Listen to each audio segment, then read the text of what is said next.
हाँ जी, तो डिस्कस करते हैं एग्जांपल 29.1 को। तो देखिए क्या कह रहा है question. Two charges 10 microcoulomb and minus 10 microcoulomb are placed at points A and B separated by distance of 10 centimetre.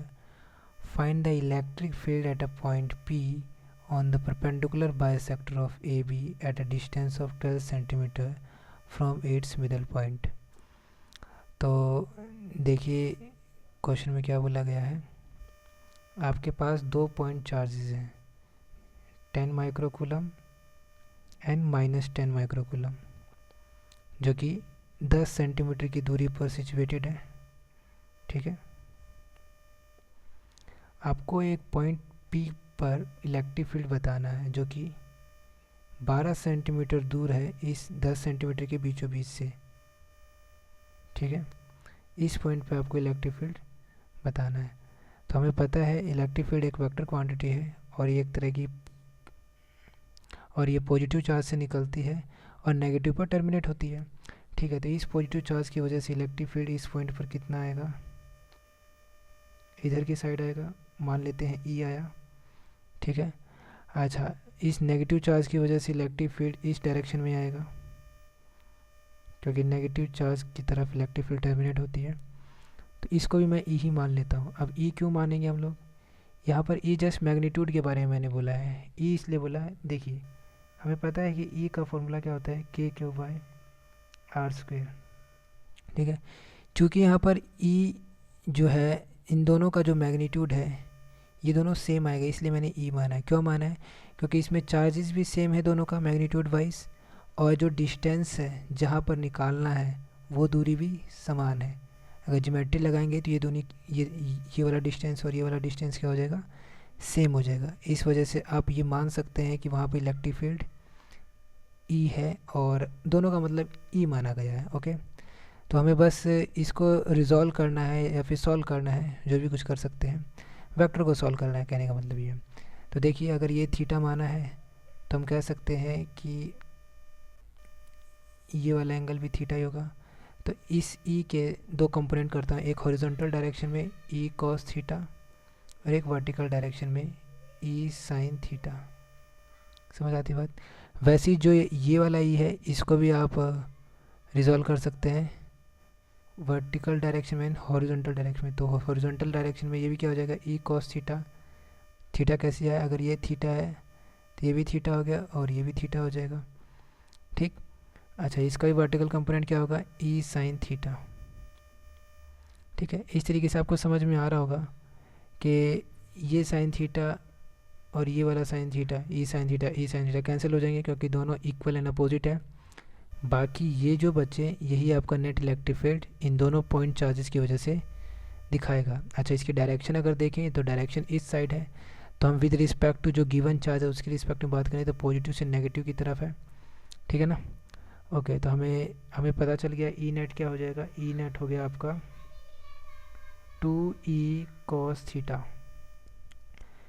अब बस अब थीटा की वैल्यू निकाल लीजिए और ई की वैल्यू निकाल लीजिए। तो ई की वैल्यू हम जानते हैं क्या है, 2 into k cube by r square cos theta. ठीक है, देखिए अगर डायग्राम में आपने देखा था तो डायग्राम में आपको समझ में आएगा थीटा की वैल्यू क्या हो जाएगी। अगर ये थीटा है, ये 12 सेंटीमीटर था, बीचों बीच बोला था तो ये 5 सेंटीमीटर हो जाएगा, क्योंकि ये 10 सेंटीमीटर था, है कि नहीं।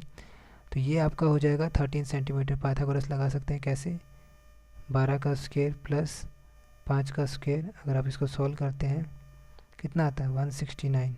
तो ये कितना हो जाएगा, 13। समझ रहे हैं, इस वजह से ये 13 है ये लेंथ। ठीक है, तो हमें पता चल गया कि आर की वैल्यू क्या हो जाएगी, 13। ठीक है, और कॉस थीटा इस डायग्राम में देख सकते हैं, कॉस थीटा होता है बेस बाय हाइपोटेनियस। तो बेस यहाँ पर 5 है, हाइपोटेनियस है 13, तो कॉस थीटा की वैल्यू हो जाएगी 5/13। और इन वैल्यूज़ को हम लोग क्या कर लेंगे, रख लेंगे। ठीक है, तो चलिए इसको रखते हैं और इसको सॉल्व करने की कोशिश करते हैं। तो इसको एक बार इरेज कर देते हैं। तो देखिए 2 इंटू के की वैल्यू क्या होती है, 9 इंटू 10⁹9। क्यू की वैल्यू आपको दे रखा है 10 माइक्रोकूलम, तो 10 माइक्रोकूलम के लिए ऐसे लिख सकते हैं, माइक्रो का मतलब 10⁻⁻6 होता है। कॉस थीटा वैल्यू आपको पता है 5/13, अभी निकाला था आपने।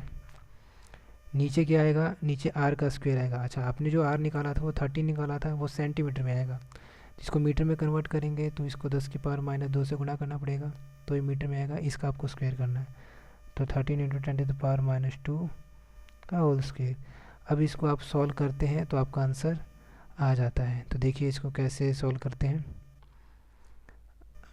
देखिए ये दोनी में 18, 18 पंजे 90, तो ऊपर 90 दिखाई दे रहा है, नीचे 13 का स्क्वायर है और फिर 13 है, तो मतलब 13 का क्यूब हमको दिखाई दे रहा है। चलो इसको ऐसे लिख लेते हैं, 169 लिख लेते हैं। ये 13 का स्क्वायर होता है 169, ठीक है। इस 10 वाली वैल्यू को भी देख लेते हैं। यहाँ पे 10⁻⁻4 है, ऊपर हम देख रहे हैं 9 और 1 10, 10 में से 6 गए -4,